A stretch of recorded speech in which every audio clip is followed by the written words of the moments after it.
ప్రభు పేరిట మీ అందరికీ వందనాలు. నా పేరు చోపి. ఆకాశ పక్షులను చూడండి, అవి విత్తవు, కొయ్యవు, కానీ కొట్లలో కూడా కూర్చుకొనవు. మమ్మల్ని అందరినీ కూడా ప్రభుయేసు వారు ఎంతో సంతోషంగా పోషిస్తున్నారు. నేను ఆయన గురించి ఈ రోజున చెప్పబోతున్నాను. మేమందరం కూడా ఆయన పుట్టినప్పుడు చాలా సంతోషంగా, ఆనందంగా గంతులు వేస్తూ ఉండేవాళ్ళం. అలాగే ఆయన చిన్ననాటి నుంచి కూడా ఆయన వెనకాల ఉంటూ ఆయన గురించి ఎన్నో పాటలు పాడుతూ ఉండేవాళ్ళం. ఆయన నడుస్తే చాలు మేము సంతోషించేవాళ్ళం. ఎందుకంటే ఆయన మాకు రోజు కూడా ఆహారాన్ని తీసుకొని వచ్చేవారు, మాతో మాట్లాడేవారు, ఎలా ఉన్నారు అని మమ్మల్ని అడిగేవారు, మమ్మల్ని పరిచయం చేసుకునేవాళ్ళు. అలాగే ఆయనతో పాటు మేము ఎప్పుడూ ఉండేవాళ్ళం. ఆయన చేసే అద్భుత కార్యాలు, సముద్రంలో చేసిన అద్భుత కార్యాలు, అలాగే ఆయన ఎన్నైతే అద్భుత కార్యాలు చేశారో వాటన్నిటిని గురించి కూడా మాకు తెలుసు. మేము విన్నాము. ఆయన వెంబడే ఉంటూ ఆయన ఎప్పుడు ఎక్కడికి వెళ్ళినా సరే ఆయనతో ఉంటూ ఉండేవాళ్ళం. ఆయన చేసే అద్భుత కార్యాలు ప్రతి ఒక్క విషయం మాకు తెలుసు. అలాగే నేను వెళ్ళి మా ఫ్రెండ్స్తో కూడా చెప్తూ ఉండేదాన్ని, ప్రభు యేసు వారు ఇలాంటి అద్భుత కార్యాలు చేశారు, అలాగే ఎంతోమందిని తో మాట్లాడారు, కొండ మీద ప్రసంగం గురించి మాకు తెలుసు అంటూ నా ఫ్రెండ్స్ కూడా నేను చెప్తూ ఉండేదాన్ని.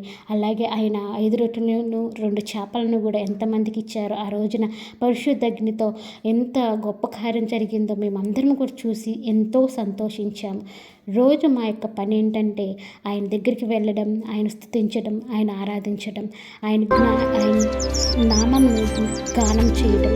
ఈ యొక్క పనితో మేము ఎంతో సంతోషిస్తూ ఉండేవాళ్ళం. దేవునికి నామములో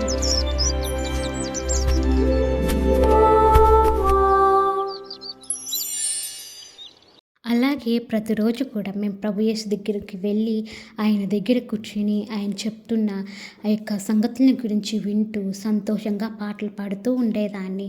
అలాగే ఆయన చేసే అద్భుత కార్యాల గురించి కూడా విని నేను ఎంతో ఆనందించేదాన్ని. ఆయనతో టైం గడపడం అంటే మా అందరికీ చాలా ఇష్టం. ఆయన యొక్క భుజాల మీద, ఆయన యొక్క చేతుల మీద వాలుతూ ఆయన చేస్తున్న గొప్ప కార్యాల గురించి వింటూ ఆయన చెప్పే గొప్ప గొప్ప మాటలను మేము వింటూ సంతోషించేవాళ్ళం. అలాగే ప్రతిరోజు కూడా ఆయన ఏవైతే చెప్తున్నారో వాటిని అన్నిటిని కూడా వినడం అంటే మాకు చాలా సంతోషం. ఎవ్రీడే కూడా ప్రతి ఒక్క రోజును కూడా మాతో మాట్లాడేవారు, మాకు హెల్ప్ చేస్తూ ఉండేవారు.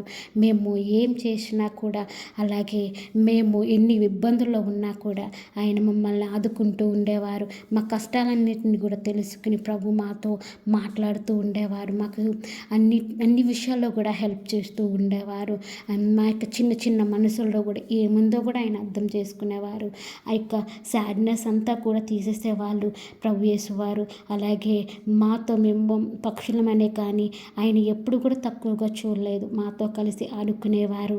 అలాగే ఆయన మమ్మల్ని ఆయన దగ్గర పిలుచుకొని ఆయనతో పాటు ఆయన మమ్మల్ని నడిపిస్తూ ఉండేవారు, గైడెన్స్ ఇచ్చేవారు. ఆయన గురించి పాడమంటే నాకు, నా ఫ్రెండ్స్కి చాలా ఇష్టం. ప్రతిరోజు ఆయన యొక్క చేతుల మీద వాలి ఆయన గురించి సంతోషంగా గానం చేస్తూ ఉండేదాన్ని. అలాగే ఆయన అద్భుత కార్యం, ఒకరోజు ఆయన గుడివాన్ని ఆయన బాగు చేస్తుండగా మేము చూసాము. అలాగే కుష్ఠరోగిని ఆయన బాగు చేస్తుండగా మేము చూసాము. అలాగే పెద్దవాళ్ళతో ఎంతో సంతోషంగా మాట్లాడుతూ వాళ్ళకి సంతోషకరమైన విషయాలు చెప్తూ చిన్నపిల్లల్ని, పెద్దవాళ్ళని ఎలా చూసుకోవాలో వాళ్ళు బోధన చేస్తూ ఉండేవారు. ఒకరోజు ఆయన రాజుగా ప్రతి ఒక్కరు ప్రకటిస్తూ ఉంటే నేను ఆయనతో కలిసి ఆ యొక్క ఆయనతో కలిసి ఎంతగానో ఖర్జూరపు మట్టలు పట్టుకుని ఆయన హోసన్నా హోసన్నా అంటూ జయధ్వనాలు నేను కూడా ఆయనతో కలిసి ప్రకటిస్తూ ఉండేదాన్ని. ప్రజలందరూ ఆయన రాజు రాజు అంటుంటే నాకెంతో సంతోషం కలిగింది. నేను ఇంకా బహుగా ఆనందిస్తున్నాను.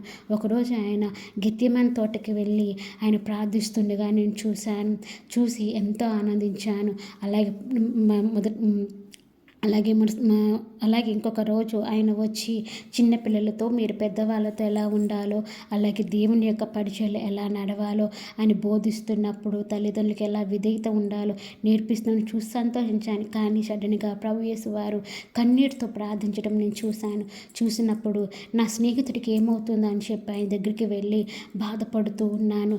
ఆ రోజు నైట్ అంతా కూడా నా యొక్క స్నేహితుడితో ప్రభు యేసు వారితో మాట్లాడుతూనే ఉన్నాను. అయినా ఆయన ఆయన నన్ను ఎప్పుడు కూడా ఆయన యొక్క కష్టం గురించి చెప్పలేదు. ఆయన నాతో సంతోషంగానే మాట్లాడారు. అయితే నాకు తెల్లవారుజామున తెలిసింది ఆయన ఎంతో గొప్ప శోధన ఎదుర్కోబోతున్నారు. ఆ రోజు లోకమంతా కూడా చీకటి అయిపోయింది. ఆకాశంలో ఒక్క నక్షత్రం కూడా లేదు. అంత మబ్బు పట్టేసి చీకటిగా డార్క్గా ఉంది. ఆ విషయం చూసినప్పుడు ఏదో శోధన రాబోతుందని నేను అనుకున్నాను. అప్పుడు నా ఫ్రెండ్స్ని అడిగినప్పుడు నా ఫ్రెండ్స్ చెప్పారు, మన స్నేహితుడు మనల్ని ఎప్పుడు కూడా మంచిగా చూసుకునే ప్రభు యేసు వారిని సిలువ వేయబోతున్నారు.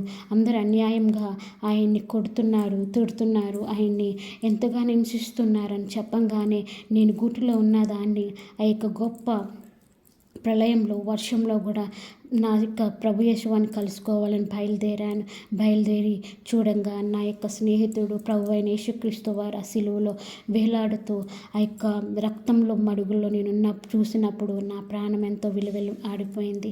అప్పుడు నేను ఆయన చూసినప్పుడు ఎంతగానో ఏడ్చాను. ఆ యొక్క సమయంలో నేను పడిపోతూ లెగుస్తూ కూడా ఆయన దగ్గరికి వెళ్ళి ఆయన చూడంగానే నా ప్రాణం తడుక్కుపోయింది. తర్వాత అందరూ కలిసి ఆయన యొక్క మృతదేహాన్ని సమాధిలో పెట్టినప్పుడు ఆ యొక్క రాయంక చూసిన ప్రభు యేసువారు ఒక్కసారి వచ్చి నాతో మాట్లాడతారేమో, అంతా అయిపోయిందా ప్రభువా, మమ్మల్ని ఎంతో సంతోషంగా చూసుకున్నాడు కదా, ఇప్పుడు అంతా అయిపోయిందా అని చెప్పేసి నేను ఒక్కదాన్నే లోపల ఎంతో బాధపడుతూ ఉన్నాను. ఇంకా నేను ఎంతో బాధగా కృంగిపోతూ ఉన్నాను. అయితే ఆ సమయం అందు అకస్మాత్తుగా ఆ రాయి తొలగడం నేను చూశాను. అప్పుడు యేసు ప్రభు వారు బయటకు వచ్చారు.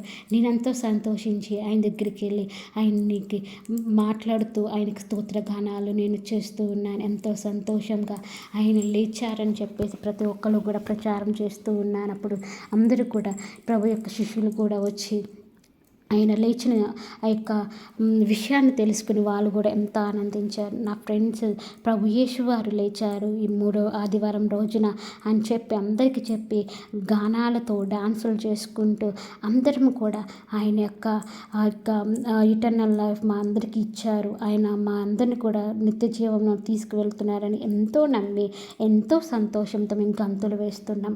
ఆయన యొక్క వార్తను ప్రచారం చేస్తూ నేను నా యొక్క ఫ్రెండ్ కూడా కలిసి ఆకాశంలో ఎగురుతూ గంతులు వేస్తున్నా. అలాగే ప్రభు యేసు శిష్యులు కూడా ఎంతో కన్నీళ్లతో ఆయన లేచిన విషయం తెలుసుకుని ఎంతో ఆనందించారు. మేము అక్కడితో ఆగిపోలేదు, ఎందుకంటే ఆయన లేచారు, మా అందరికి ఆనందాన్ని ఇచ్చారు. ఆయన ఇంకాను మాతో ఉన్నారు.